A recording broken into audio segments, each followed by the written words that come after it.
How's it going, and welcome back to another video.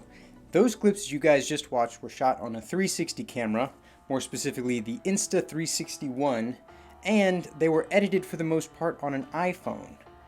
As crazy as that sounds, it's true, and we'll get into that later in the video.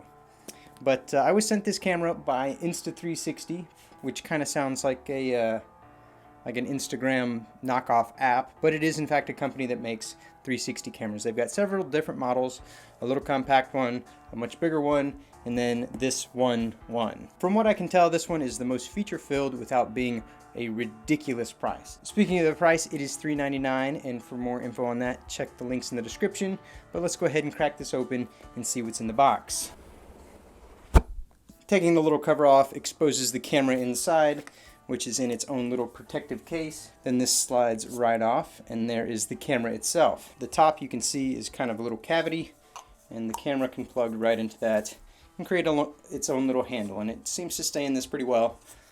It's fairly confidence-inspiring. I thought I would be worried about it falling out, but it takes a decent amount of effort to pull it out of the little handle there. It comes with a USB cord for charging as well as a lens cloth. Now this lens cloth is very much needed for this camera because it's got lenses on both sides and they're almost impossible to not touch if you're handling the camera.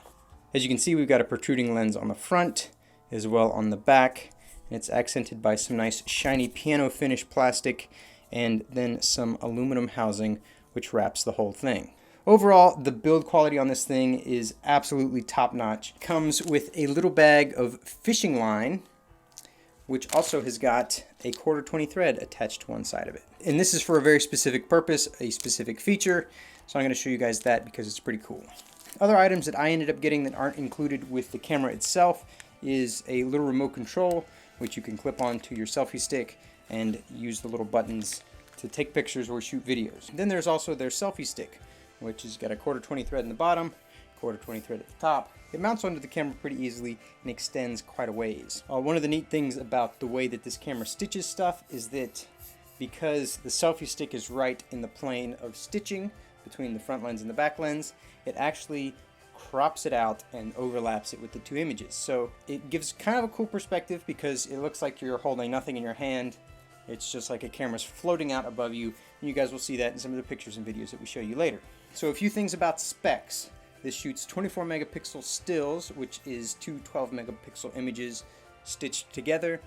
It shoots 4K at 30 frames a second. It shoots 1080p or a version of it at 60 frames a second, and then it shoots 720p at 120 frames a second with interpolated frames to get it up to theoretically 240 frames a second. So you do get some slow motion abilities with this, and that's where the fishing line comes in, but we're still going to wait to get to that. One of the newest features and a big selling point for this camera is that the stabilization within the camera is phenomenal. It doesn't have optical stabilization, but it does have a gyroscope in it, which tells the camera exactly how it moved and when it moved, so it can stabilize the footage. So the thing about regular stabilization is that if you've got a frame of video that you're trying to stabilize, it has to move the frame around to keep everything stable.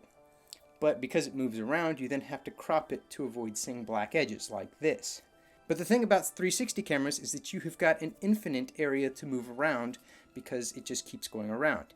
So with the technology within this camera, it'll allow it to move without having to crop anything, and you still get a full 360 image and fantastic gimbal-like stabilization they claim. So we're going to have to put it to the test, and the first thing we're going to do is pit this against a GoPro on a gimbal. So what we did is we mounted a couple of Arca Swiss quick release plates onto a piece of wood, mounted the cameras into the quick releases, and then we mounted the whole thing on top of my buddy's Polaris Ranger, which is a little off-road vehicle. So then we went tearing around his woods just to see how the stabilization compares, and this is that video right now. So as you can see, the 360 camera does a phenomenal job of stabilizing footage without having any added stabilizers into the mix. I wish I had an unstabilized GoPro example because I'm sure that would be completely unwatchable, because this is on a gimbal, and a pretty decent gimbal at that. After we did that side-by-side test, I went ahead and stuck it on the selfie stick, and we continued to rip around in his field. And some of the footage looks really cool, and I can really see some potential for this being an action camera placement. So check out this footage now. As you can see, it's incredibly smooth. You get some really crazy shots, and you can actually change the view and change where you're looking at it as you edit the video for a non-360 viewer.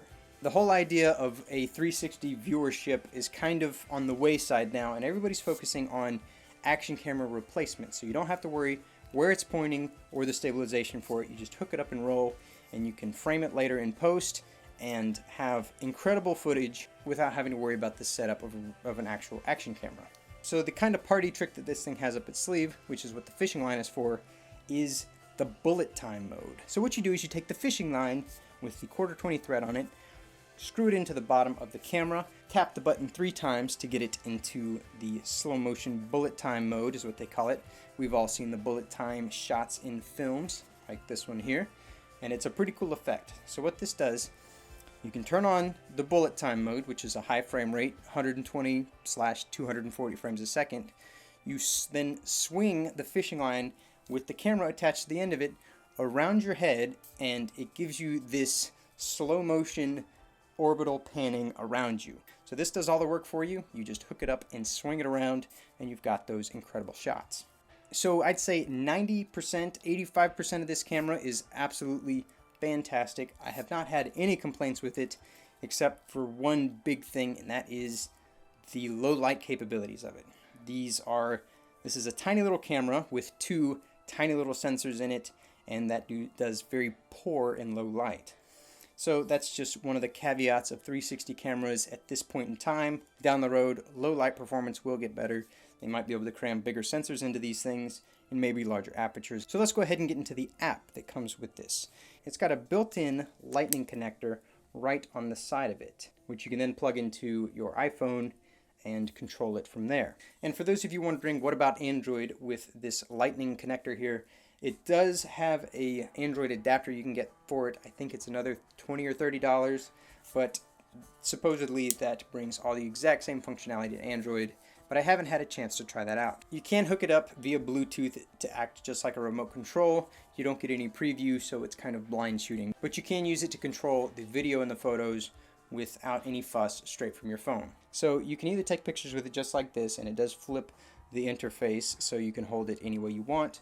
But really the biggest feature with having it connect directly to the phone, so what you can do is when you're paused, you can press and hold on the video and click on Viewfinder up here. This not only lets you control the zoom of the camera with this little slider down here at the bottom, but it also allows you to turn the phone and change where the camera is actually pointing within the frame. So you can look around with the phone yourself. So editing these videos is as easy as holding your thumb down, sliding it back and forth, and pointing wherever you want the camera to look at. And then once you get done with that, you can save it and export it, share it to any social media site, or upload it to a cloud service where you then can download it on a computer and edit it into your video.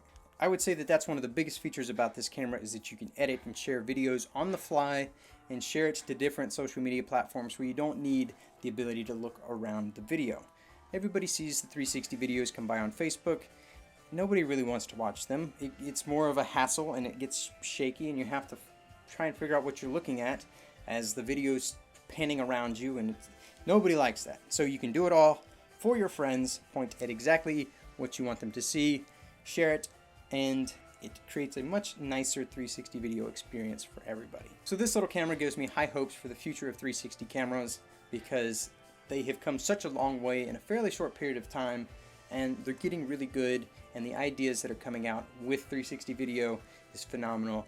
With the bullet time, the editing features, it's all just really great and encouraging. So if you guys like this video, hit that like button. If you want to see more, go ahead and subscribe. If you're interested in more information about the Insta360 camera, check the links in the description. I'll have some more information down there about it. But thanks for watching, and we'll see you in the next one.